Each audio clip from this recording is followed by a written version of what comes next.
gedebong pisang yang sudah dicincang-cincang.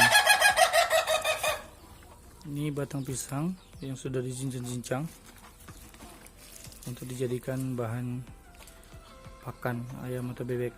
Nah, caranya seperti ini teman-teman. Diberikan pakan toko secukupnya saja,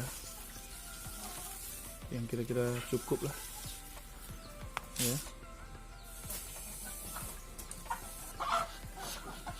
Masukkan air, lalu diberikan dedak.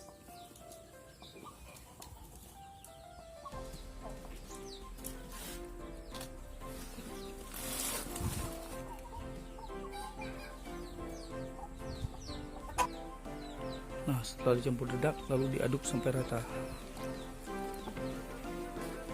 Oke, kita lihat hasilnya bagaimana. Oke, hasilnya seperti ini. Jangan terlalu basah dan jangan terlalu kering juga teman-teman. Nah, jadinya seperti ini. Oke, kita tes pemberian pakan kepada ayam. Let's go. Nah, bisa dilihat sendiri teman-teman, ayamnya tidak mau milih-milih memakan gedebong pisang.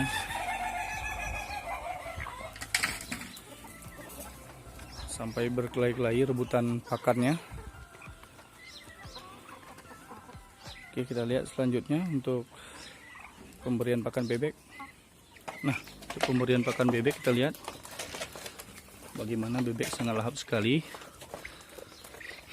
memakan gedebong pisang ini. Ini tidak ada rekayasa teman-teman, memang lebih banyak dedaknya daripada pakan tokonya. Bahkan yang paling banyak itu adalah batang pisangnya. Nah, coba lihat sendiri teman-teman. Inilah reaksi bebek yang memakan gedebong pisang. Jadi tidak dibuang ya teman-teman, semuanya dimakan, lahap habis. Oke, kita lihat pemberian pakan pada anak ayam.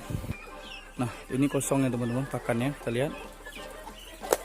Nah, bagaimana ayam memakannya. Kita kasih lagi di sana.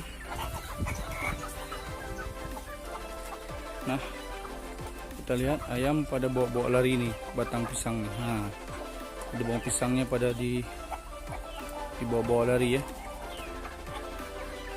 Oke, tuh bebeknya lahap sekali teman-teman. Nah, tuh ada yang bawa-bawa lari ya. Jadi murni batang pisang ini dapat diolah untuk menjadi bahan pakan ayam atau bebek. Jadi sengaja saya tanam batang pisang di sini. Oke, itu untuk stok ketika nanti dedak semakin mahal. Jadi saya manfaatkan batang pisang. Jadi saya campur. Nah, di sini ada satu telur ya, telur ayam ketawa. Oke, itu saja informasi dari saya, semoga bermanfaat. Salam dari saya, Randa Lamba. Assalamualaikum warahmatullahi wabarakatuh.